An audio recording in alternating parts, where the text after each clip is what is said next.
Bismillahirrahmanirrahim. Pada kesempatan kali ini kita akan membahas tentang tata cara berwudu. Wudu merupakan salah satu syarat sahnya kita melaksanakan ibadah sholat dan ibadah lainnya. Wudu artinya keindahan atau kebersihan. Wudu adalah suatu ibadah kepada Allah dengan menggunakan air mutlak, air yang suci lagi mensucikan, dengan membasuhkan di 4 anggota badan, di antaranya wajah, kedua tangan, kepala, dan kedua kaki, dengan tujuan untuk menghilangkan hadas kecil. Adapun dalil tentang wudu, di dalam surat Al-Maidah Allah berfirman, A'udzu billahi minasyaitonir rajim. Bismillahirrahmanirrahim. Ya ayyuhalladzina amanu idza qumtum ilas shalah faghsilu wujuhakum wa aydiyakum ilal marafiq wamsahu bi ru'usikum wa arjulakum ilal ka'bain. Hai orang-orang yang beriman, apabila kamu hendak melaksanakan sholat, maka basuhlah wajahmu, dan basuhlah kedua tanganmu hingga siku, dan usaplah kepalamu, dan basuhlah kedua kaki hingga mata kaki. Di dalam hadis Rasulullah SAW bersabda, La yaqbalullahu shalah ahadikum idza ahdasa hatta yatawadda. Allah tidak menerima salat seseorang di antara kamu jika ia dalam keadaan berhadas sampai ia berwudu. Sahabat semua, selanjutnya kita akan melihat rukun wudu. Adapun rukun wudu secara umum yang disepakati oleh ulama ada 6. 4 telah disebutkan di dalam surat Al-Maidah ayat 6 tadi. Adapun niat yang pertama itu adalah niat. Niat itu adalah menyengaja, menyengaja sesuatu disertai dengan tindakan. Itu adalah niat. Maka ketika kita akan berwudu, sudah ada unsur kesengajaan di dalam diri kita, di dalam hati kita kalau kita akan melakukan.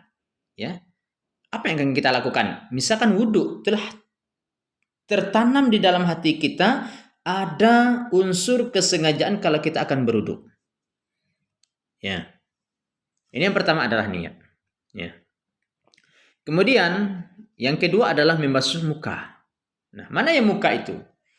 Muka itu adalah batas muka kalau di bagian kening itu tempat tumbuhnya rambut, tempat tumbuh normal. Kadang kan ada orang yang di tengah-tengah itu baru tumbuh rambutnya, tapi yang tumbuh normal itu di atas kening. Kemudian kalau di samping itu batasnya pas dekat telinga, di telinga. Kalau di bagian bawah itu adalah dagu, itu adalah batas muka atau wajah. Faghsilu wujuhakum, basuhlah wajahmu. Nah, dia membasuh wajah itu memang harus terkena air semua wajah kita. Yang ketiga, membasuh kedua tangan sampai kedua siku. Wa aydiyakum ilal marafiq, basuhlah kedua tangan hingga siku. Nah, mana yang siku? Ya, siku itu adalah yang menghubungkan pangkal lengan bahu dengan tangan. Itu disebut dengan siku. Dari mana kita mulai membasuhnya? Boleh kita mulai dari jari ke siku dan boleh dari siku ke jari. Ini rukun yang ketiga, membasuh kedua tangan sampai kedua siku. Yang keempat, mengusap atau menyapu sebahagian kepala. Wamsahu bi ru'usikum, usaplah sebahagian kepala. Bagaimana kalau seluruh kepala itu kita usap? Boleh. Yang tidak boleh itu hanya mengenai rambut saja. Mengenai rambut saja. Kan ada itu bilang minimal 3 helai rambut. Ya, yang kepala itu adalah tempat tumbuhnya rambut. Ya. Diambil air, diusap kepala itu ke belakang, ya. Tarik lagi ke depan, kemudian langsung usap ke telinga. Itu ya. Nah, kemudian rukun yang kelima itu membasuh kedua kaki sampai kedua mata kaki. Wa arjulakum ilal ka'abain. Ya, membasuh kaki hingga mata kaki. Nah, bagaimana kalau sampai ke betis kita basuh atau kita cuci? Boleh. Itu akan lebih bagus. Ya. Karena kita tidak tahu nanti di betis kita itu ada kotoran atau ada tanah gitu ya. Maka dengan membasuh hingga ke betis itu sangat dibolehkan sekali. Rukun yang keenam adalah tertib, berurutan. Mendahulukan mana yang harus didahulukan dan mengakhiri yang harus diakhiri. Selanjutnya, sunnah-sunnah wudhu. Ya, pertama sekali itu adalah awalilah segala sesuatu pekerjaan itu dengan membacakan basmalah, bismillahirrahmanirrahim. Lalu kita baca lafaz niat berwudu. Nawaitul wudu'a li raf'il hadatsil asghari lillahi ta'ala. Nawaitul wudu'a li raf'il hadatsil asghari lillahi ta'ala. Kemudian membasuh telapak tangan ya hingga pergelangan tangan, lalu menyeling-nyelingi jari tangan kita ini ya dengan air dan berkumur-kumur. Ya, berkumur-kumur. Kemudian memasukkan air ke dalam hidung, ya membersihkan kalau di dalam hidung kita itu ada debu, ya ada kotoran, maka dibersihkanlah hidung kita dengan air. Kemudian termasuk menyapu kedua telinga itu adalah sunnah daripada berwudu. Mendahulukan anggota wudu yang kanan daripada yang kiri juga termasuk sunnah. Ya, jadi dahulukan yang kanan di setiap anggota wudu ketika kita membasuh tangan dan membasuh kedua kaki kita dengan mendahulukan yang kanan. Kemudian kalau seseorang itu dia memiliki jenggot tebal panjang, maka di sela-sela jenggot itu pakai air, ya hingga kulit di dagu itu mengenai air, ya di sela-sela jenggot itu. Nah, kemudian juga termasuk sunnah wudu itu adalah bersiwak atau menggosok gigi. Apa tujuannya? Kalau nanti di sela-sela gigi ada bekas sisa-sisa makanan. Supaya nanti tidak mengganggu kekhusyukan sholat kita, maka disunahkanlah kita sebelum berwudu itu kita bersiwak terlebih dahulu.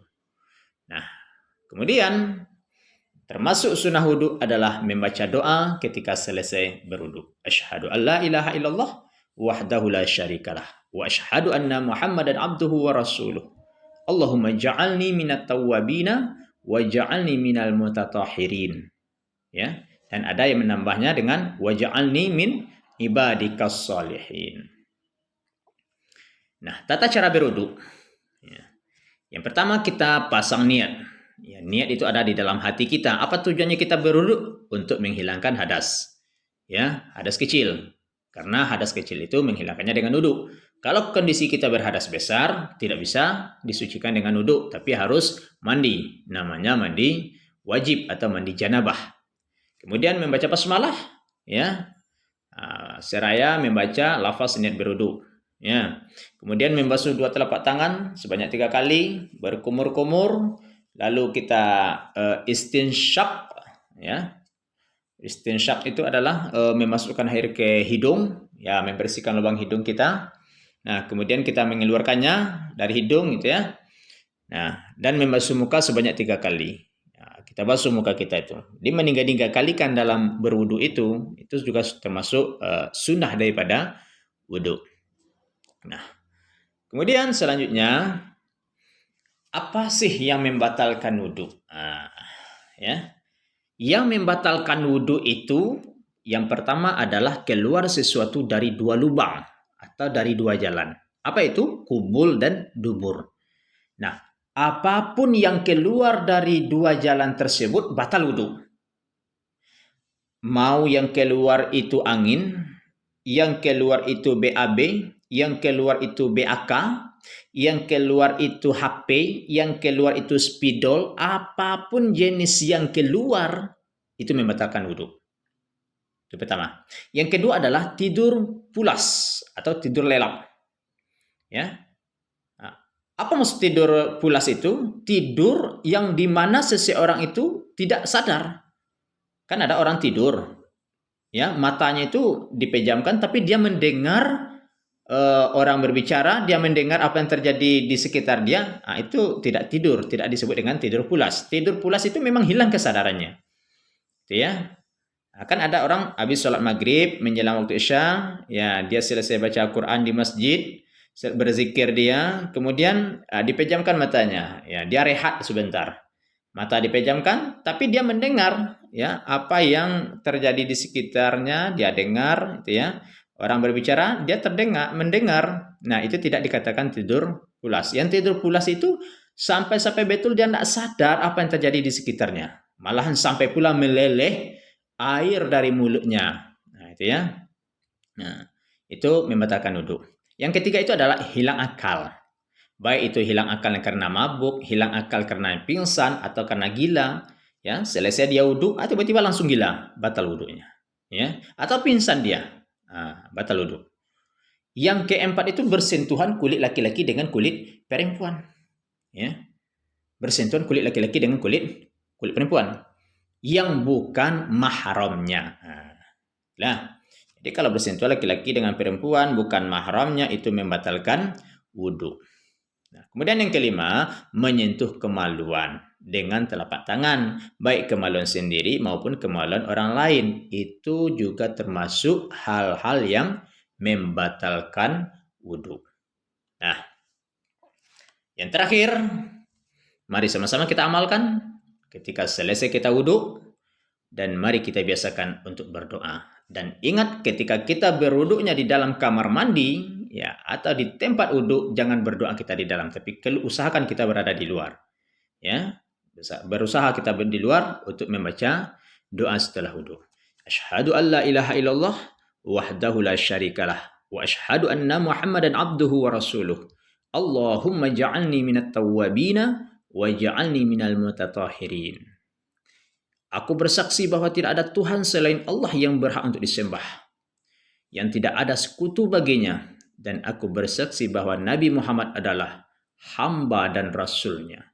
Ya Allah, Allahumma ja'alni minat tawwabina. Ya Allah, jadikanlah aku sebagai bagian dari golongan yang selalu bertaubat. Waja'alni minal mutatahhirina, dan jadikanlah aku termasuk golongan yang selalu bersuci. Terima kasih. Fastabiqul khairat. Assalamualaikum warahmatullahi wabarakatuh. Baik, pada kesempatan